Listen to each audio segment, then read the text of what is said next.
Hello, আসসালামু আলাইকুম সবাইকে। কেমন আছেন সবাই? আমি লাস্ট কিছুদিন একদমই ব্লগ শেয়ার করার সুযোগ বা সময় পাচ্ছি না।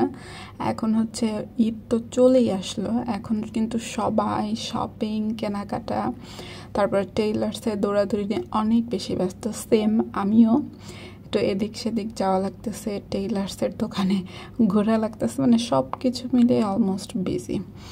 তো এখানে আমি একটা ছোট্ট ব্লগ শেয়ার করব। অনেক অনেক ব্লগ জমে গেছে, জানি না ঈদের আগে কতটুকু শেয়ার করতে পারবো। তো এটা আমার ডেইলি রেগুলার লাইফের একটা সিম্পল ব্লগ। আমি আজকে একটু চিকেন রান্না করব, সাথে একদম তেতো ছাড়া করলা।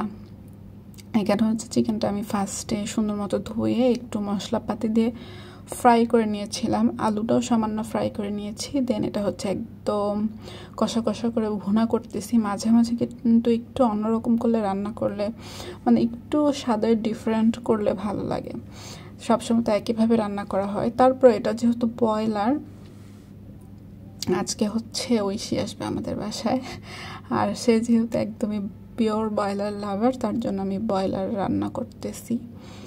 এই যে এটা আমি খুব সুন্দর করে ফার্স্টে ফ্রাই করে, দেন আলুটা ফ্রাই করে মশলাপাতি সব কষিয়ে তারপর রান্না বসাই দিছি।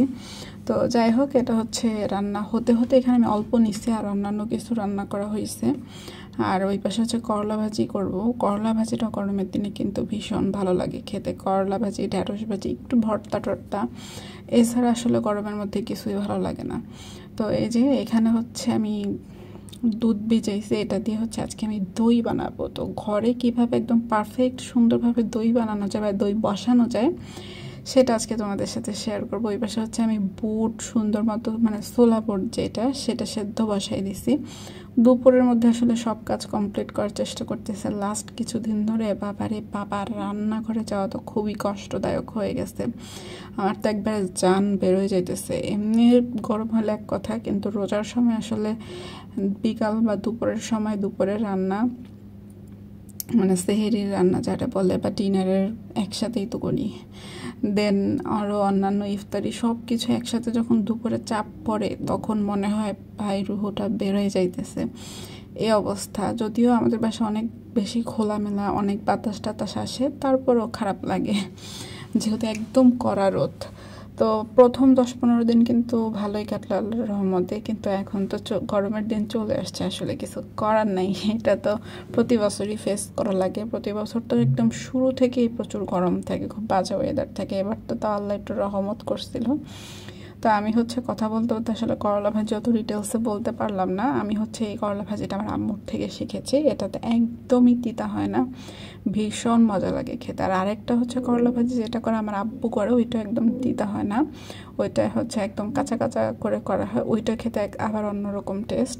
তো এই তো আজকে আমি পুরা পুরা করলা ভাজিটাই করলাম। এই যে এটা অলমোস্ট হয়ে গেছে। আমি তেল একদম কম দিয়েছি, কজ ভাজিতে একটু বেশি তেল যদিও দিতে হয়, কিন্তু আমি তেলটা অ্যাভয়েড করার চেষ্টা করি, তাই তেলটা কম দিছি।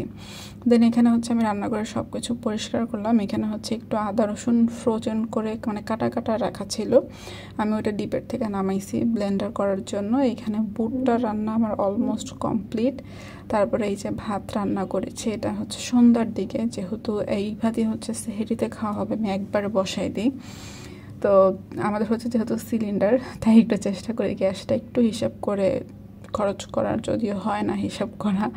দেন এটা আগের দিনের আলু দিয়ে চিংড়ি মাছের চচ্চড়ি ছিল। এটা আমি বেগুনি, আলুর চপ, এগুলোর জন্য, মানে আলুর চপের জন্য এক্স্যাক্টলি আমি আলু সিদ্ধ করে নিচ্ছি। এখানে যে চিকেনটা আমার রান্না কমপ্লিট। এটা আমি যদিও আরও ঝোল শুকাবো, লবণটা টেস্ট করার জন্য এতটুকু ঝোল আমি রেখেছি। আর আজকে আমি গুঁড়া মরিচ দিয়ে রান্না করছি। এখানে করলা ভাজি কমপ্লিট। এটা এই যে ডাল বেটে পেঁয়াজ টিয়াজ দিয়ে রেখে দিছি। দেন আমার যে সেই স্পেশাল দইয়ের জন্য আমি এখানে দুধটা গরম করে নিচ্ছি, সুন্দর মতো জাল দিয়ে নিচ্ছি। আমি একদম, যেহেতু এখানে টক মিষ্টি দই বানাবো, মিষ্টিটা একটু চেক দেওয়ার ব্যাপার আছে, তো যেহেতু রোজা দিনের বেলায় তো পসিবল না, কিন্তু যদি দইটা দিনের বেলায় পাততাম সুন্দর, বাইরে এটা তো গরমে হলে আসলে ভালো জমে, তো দিনের বেলা যেহেতু অনেক গরম লাগে বা রোদ উঠে, দিনের বেলা যদি পাততে পারতাম তাহলে দইটা আরও সুন্দর হইতো বা আরও তাড়াতাড়ি বসতো। কিন্তু ওই যে একটু মিষ্টিটা চেক করতে হবে, এই জন্য আমি আগে আগে দুধটা জাল দিয়ে রাখতেছি, মানে যতটুকু কমানো দরকার জাল দিয়ে রেখে দেন আমি হচ্ছে ইফতারের পরপরই দইটা বসাবো, যাতে আমরা সেহরিতে টেস্ট করতে পারি। তো এই যে এখানে কথা বলতে বলতে এখানে বেগুনি, আলুর চপ, পেঁয়াজু সবগুলো আমার ভাজা কমপ্লিট। দেন এই যে দুধটা আস্তে আস্তে ঘন হয়ে আসতেছে।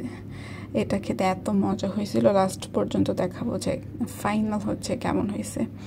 তো এই যে এখানে হচ্ছে আমি আমার চিড়া রেডি করে নিতেছি, চিড়াটা ধুয়ে নিতেছি। আর এখানে যে দইয়ের বীজ, মানে যেটা দিয়ে হচ্ছে দইটা আমি বসাবো, সেটা হচ্ছে আমি একটু পানি ঝরিয়ে নিচ্ছি। তো এই তো আমার চিড়াও কমপ্লিট। এখানে হচ্ছে আমি একদম রাত্রেবেলা চলে আসছি, সন্ধ্যার পরে ইফতারির কমপ্লিট করে সব কিছু গুছিয়ে। দেন ঐশী হচ্ছে ইফতারের আগে আগে আসছিল, তাই আর আমি কোনো কিছু ভিডিও করতে পারিনি। এই যে আম্মু হচ্ছে ওর জন্য বিরিয়ানি দিয়ে দিছে, সে হচ্ছে অনেক বেশি বিরিয়ানি লাভার, তাই এটা হচ্ছে আম্মু ডিপে রেখে দিছিল।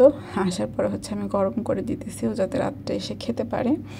দেন ঐশী আর আমি হচ্ছে আমাদের ডিনারটা কমপ্লিট করে নিয়েছি। ও হচ্ছে এই বিরিয়ানি পেলে আর অন্য কিছু খাবে না, এই জন্য হচ্ছে বাকি যেই তরকারিটা ছিল এটা আমি গরম করে চাল দিয়ে রেখে দিচ্ছি, যাতে নষ্ট না হয় সেহরি আসতে আসতে। আর সেহরিতে হচ্ছে আমি ভাত খাই না, এটা শুধু ঐশী খাবে। তো অ্যাট লাস্ট হচ্ছে আমি এতগুলো ভাত তরকারি রান্না করছি ঠিকই, কিন্তু সেহরিতে সবাই হচ্ছে এই দই খাইছে, এছাড়া আর কেউ কিছু খায়নি। তো এটা হচ্ছে আমি একটু বেশিক্ষণ রেখে দিয়েছিলাম, তাই উপরে হচ্ছে এরকম একটা পানি উঠছে, এটা কিন্তু ভিতরের পানি না, এই পানিটা হচ্ছে খেয়ে নিছিলাম আমরা এমনি। তো এই যে দেখো মাশাল্লাহ খুব সুন্দরভাবে দইটা একদম জমছে। আমি একটু টেনশনে ছিলাম, আর এটা হচ্ছে রাখতে হয় 5-6 ঘন্টা, একটু বেশি বেশি রেখে দিয়েছিলাম, মানে সেহরিতে যেহেতু উঠে খাইছি।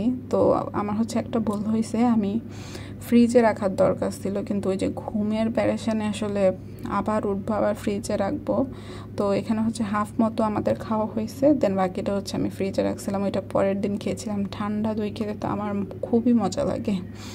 তো এই যে দেখে একদম সুন্দরভাবে দইটা জমছে, দেখতেও কতটা সুন্দর হয়েছে, যেমন একদম পারফেক্ট দোকানের দইয়ের মতো।